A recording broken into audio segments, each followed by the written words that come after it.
திருப்பிரியன், இங்க பாஜகவினுடைய பக்கம் தாவேக்க போவதை தடுப்பதற்காக ராகுல் காந்தி உள்ளிட்ட காங்கிரஸ் எம்பிக்கள் விஜய் ஆதரிக்கிறார்கள். இந்த வியூகமா நகர்த்துறாங்க அப்படின்னு பார்க்க வேண்டியிருக்கா? அதாவது இதில் காங்கிரஸ் ஆங்கிள்லேருந்து ஒரு விஷயம் பார்க்கலாம், பாஜக ஆங்கிள்லேருந்து ஒரு விஷயம் பார்க்கலாம். பாஜக என்ன நினைக்கிறாங்க? இப்போ பியூஷ் கோயல் சென்னைக்கு வந்தபோது, தமிழ்நாட்டுக்கு வந்தபோது என்ன பேசினார்? யாருமே விஜயை தாக்கி பேசாதீங்க, அவர் ஒரு ஸ்பாயிலர், அவரை தாக்கி பேசாதீங்க அப்படின்னு.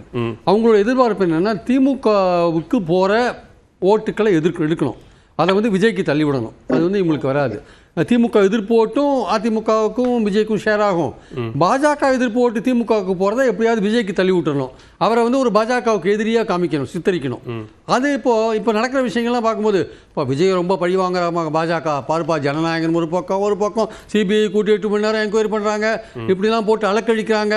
அப்படின்னா பாஜக விஜய் பழி வாங்குதுன்னா, அப்போ பாஜகவுக்கும் விஜய்க்கும் தகராறா? அப்போ திமுகவை விட விஜய் தான் பாஜகவுக்கு எதிரியாக இருக்கார். அப்போது நம்மளை எதிர்காலத்தில் விஜய் தான் காப்பாற்றுவார்னு ஒரு செட் ஆஃப் பீப்புள் திமுகவுக்கு போடுற ஓட்டை திருப்பி விஜய்க்கு போடக்கூடிய வாய்ப்பை உருவாக்குற ஒரு சூழலை கொண்டுறதுக்கு ட்ரை பண்ணுறாங்க. விஜயோட எதிர்பார்ப்பு என்ன? கரூர் விஷயத்தில் அவர் சதின்னு சொல்கிறாரு. சதிக்கு அந்த சதி தியரியை சிபிஐ ஒத்துக்குதா இல்லையான்னு தெரியாது. ஆனால் இன்னொரு தியரி என்னென்னா, நீங்கள் சரியாக கூட்டத்தை மேனேஜ் பண்ணல, நீங்கள் தான் காரணம்னு இருக்குது. அப்போது சிபிஐக்கில் 2 விஷயம் இருக்குது. ஒன்று, விஜயை குற்றவாளியாக்கி ஐயா நீங்கள் தான் காரணம்னு சொல்லி ஒரு அறிக்கை பண்ணலாம். இல்லை அவர் சொல்கிற சதின்ற விஷயத்தை எடுத்துகிட்டு திமுகவை டேமேஜ் பண்ணுற மாதிரியான விஷயங்களை கொண்டு போகலாம். ஸோ எய்தர்வே போகலாம். அப்போது விஜய்கிட்ட ஒரு சிக்கலான ஒரு விஷயம் முன்வைக்கப்படுகிறது.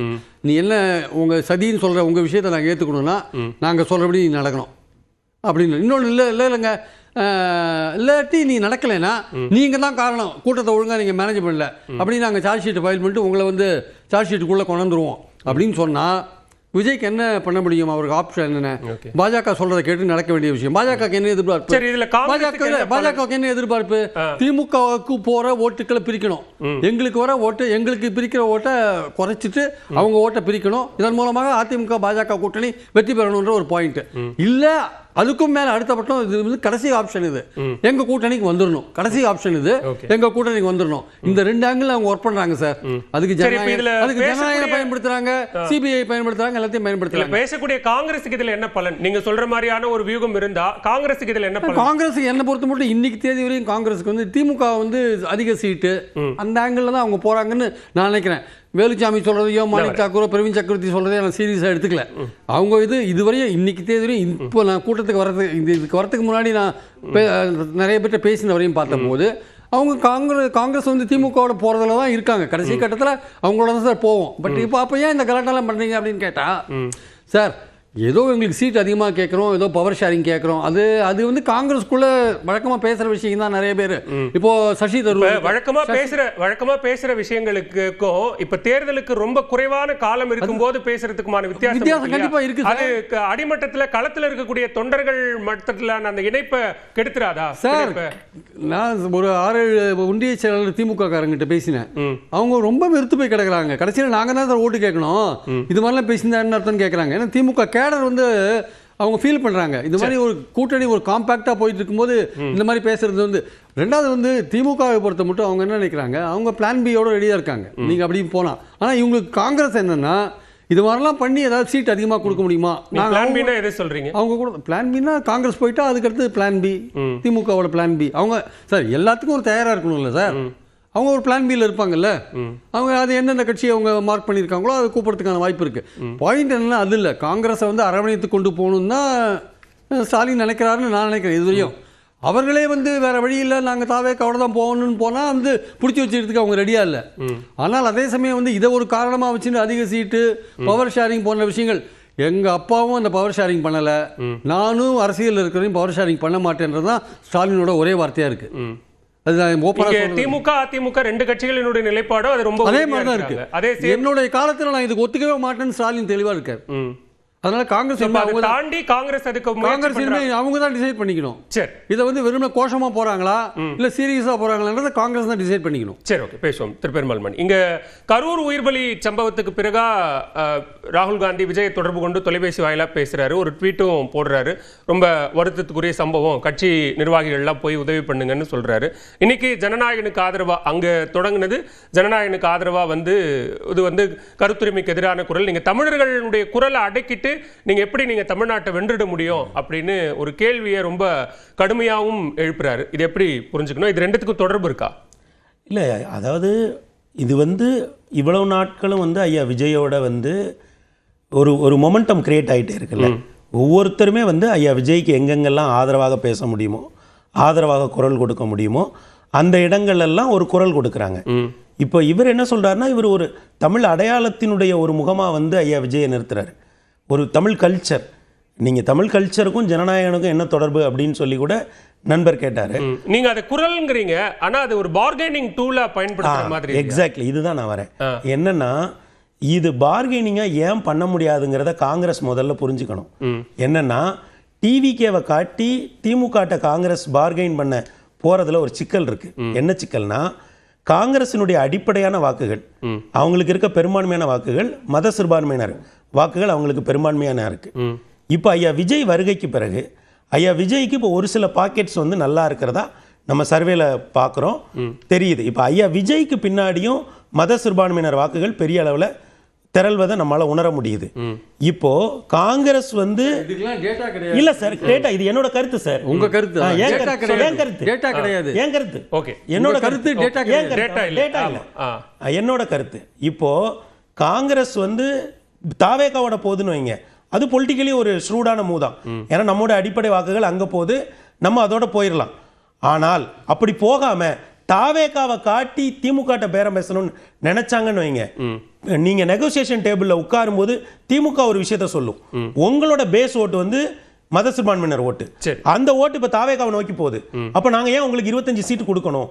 ஏற்கனவே 25 சீட்ல ஒரு சீட்டை ஏற்கனவே திமுக திரும்ப வாங்கிருச்சு. இப்ப 24 சீட்டு தான் அவங்க கிட்ட இருக்கு. அப்ப அப்படி பார்க்கிற பொழுது இந்த கேம் காங்கிரஸ்க்கு ரொம்ப ரிஸ்கான கேமா மாறிடணும். ஒன்னு திமுக விட்டுட்டு நீங்க தாவேகா கூட போயிடுங்க, அல்லது திமுக கூட இருங்க.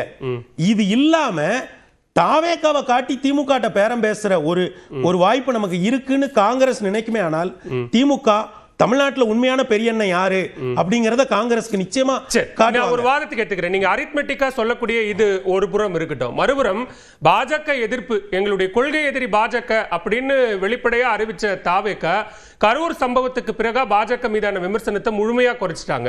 இப்ப சிபிஐ விசாரணையின் போது இன்னும் மட்டுப்படுத்திட்டாங்க. அதுவும் இந்த ஜனநாயகன் விவகாரத்தில் இன்னும் வாயவே திறக்கல. சோ அப்படி இருக்கும்போது இப்பவே பாஜகவுக்கு எதிர்ப்பு மனநிலையை அவங்க மட்டுப்படுத்திட்டாங்க அப்படின்னா, அரசியல் ரீதியாக ஒரு கூட்டணி அப்படின்னு போனா எப்படி அவங்க பாஜக எதிர்ப்புல உறுதியா இருப்பாங்கன்னு காங்கிரஸ் நம்புது. 26 தேர்தலில் ஏன் சார் பாஜகவை எதிர்க்கணும்? தமிழ்நாட்டில் கூட்டணியில் இல்லையா அதிமுக? 26 சட்டமன்ற தேர்தல் சார், அவரு ரொம்ப தெளிவா தன்னை பொசிஷன் பண்ணிட்டாரு. திமுகவுக்கு எதிராக நாங்க தான், இந்த போட்டியே திமுகவுக்கும் தாவேகாவுக்கும் தான் சொல்றாரு. அவர் முதல்வருக்கு எதிராக தன்னை பொசிஷன் பண்றாரு.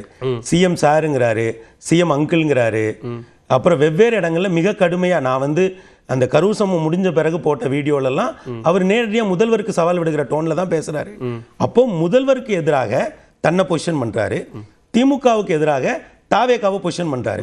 ஈரோட்ல காங்கிரஸ் முன்வைக்கிற அதே ஆட்சியில் பங்கு, அதிகாரத்தில் பங்கு, கூடுதல் இடங்கள்ங்கிற அதே முழக்கத்தை அந்த பக்கம் அதிமுக கிட்ட பாஜக முன் வச்சுக்கிட்டு இருக்காங்க. அவங்களும் அதே நிலைப்பாட்டில் உறுதியா இருக்கிறாங்க. சமீபத்தில் தமிழ்நாட்டுக்கு வந்த உள்துறை அமைச்சர் அமித்ஷா எடப்பாடி பழனிசாமி தான் முதலமைச்சர் வேட்பாளர் அவர் பெயரையே உச்சரிக்கல. சோ அப்படி இருக்கும்போது அந்த பக்கமும் அந்த கணக்குகள் இருக்கத்தானே செய்து சார். அந்த பக்கம் இருக்குது சார். ஆனா 26 தேர்தலில் விஜயனுடைய நிலைப்பாடும் விஜயனுடைய மௌனமும் சரியானது. ஏன்னா அவர் திமுகவை மட்டும்தான் எதிர்க்கணும். திமுகவை மட்டும் எதிர்ப்பது மட்டும்தான் அவருக்கு கள அரசியல்ல பலன் தரும். அதை அவர் ரொம்ப தெளிவா பண்றாரு. இப்ப நீங்க கேட்ட கேள்விக்கு வரேன். என்னன்னா, ஐயா விஜய் அவர்களுடைய வருகைக்கு பிறகு தமிழக அரசியல் களத்தில் ஒரு பெரிய மாற்றம் ஏற்படுது. ரெண்டாவது, அவங்க என்ன சொல்றாங்க, ஆட்சி அதிகாரத்தில் நாங்க யார் வந்தாலும் பங்கு கொடுப்போம்னு நினைக்கிறாங்க, சொல்றாங்க. அந்த நேரத்தில் இங்கே இருக்கக்கூடிய தேசிய கட்சியான காங்கிரஸும் ஆட்சி அதிகாரத்தில் பங்குன்ற குரலை எழுப்புறாங்க.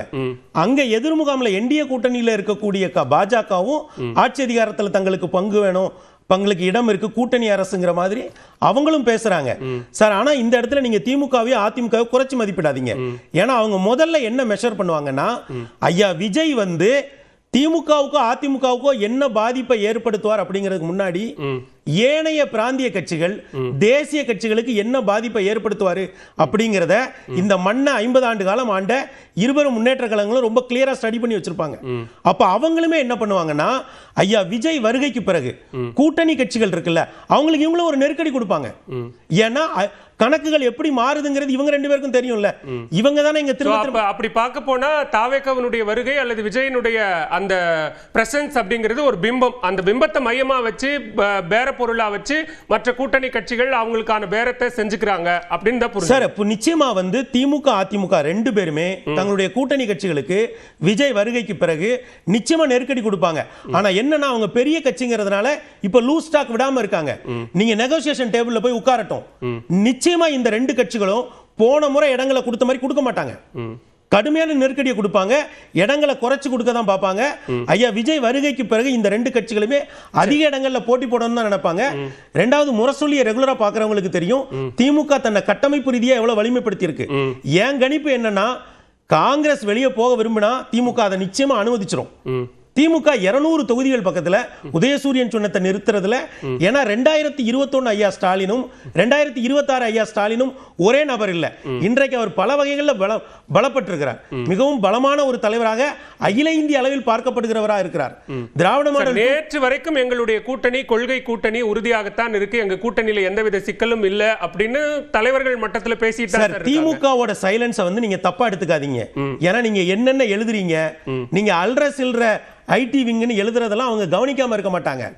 இப்ப சமூக வலைதளங்கள்ல நீங்க வந்து அவங்களுடைய பெரும் தலைவர்கள் எல்லாம் நீங்க போற போக்குல சாதாரணமா எழுதுறதெல்லாம் திமுக கவனிக்காம இருக்காது.